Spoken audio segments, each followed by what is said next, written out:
if you look at 1704, Mr. Beinfeld, we have $2.5 million with a zero pay down and a zero aggregate pay down.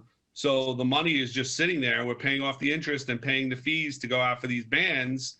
And we still, it's like having a credit card and refinancing it for zero with another credit card. We had the same discussion last time. So we're looking not to raise taxes, but ultimately we owe the bank $2.5 million and $2.568 million actually. Yeah. So, we made a decision to build a firehouse, and we were told that the bond levels were at the lowest, if not your historic lows that they've ever been. And now we're going to kick these bans.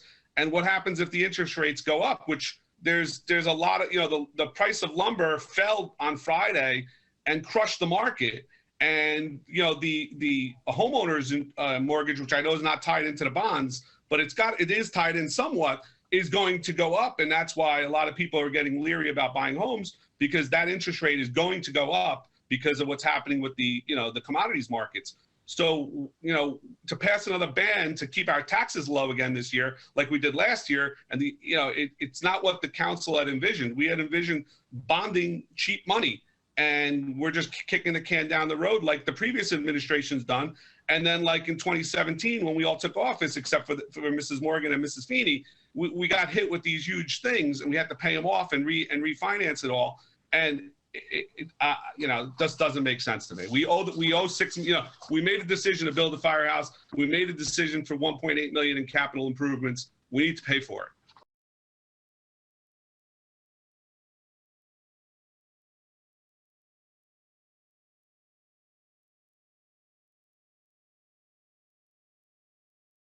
So we're not looking to kick the can anywhere. We want to immediately turn to looking at our long-term options for bans versus bonding and the proper timing of such. Please keep in mind the reason that we need to do the borrowing now is we have pretty much exhausted all of our funds. And as we all know, we have a lot of capital projects ongoing, such as the firehouse, that must be paid. And as the newer ones are coming online, the money's got to be available.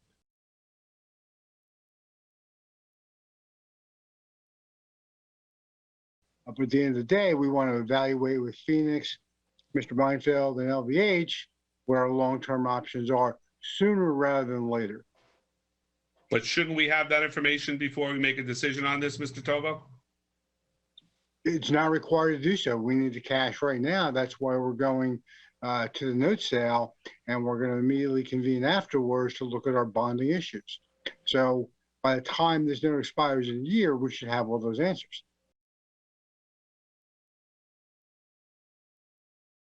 We knew we were going to run out of money in June, right? Because we have a financial statement saying, that the firehouse is burning through $250,000 a month or whatever it may be, right? So we knew that come June, we'd be out of money. Like every month, I have a $22 million invoice that comes, right? I can't say to my boss, hey, where are we going to find $22 million to pay the contractor this month? We have to make sure the money's in place to pay him, right? And we're waiting, and again, we're being reactive instead of proactive. I know the budget took a long time, but this has nothing to do with the budget. This has to do with bonding and issuing of bans. And I am not for issuing of bans because it hurts the taxpayers in the long run.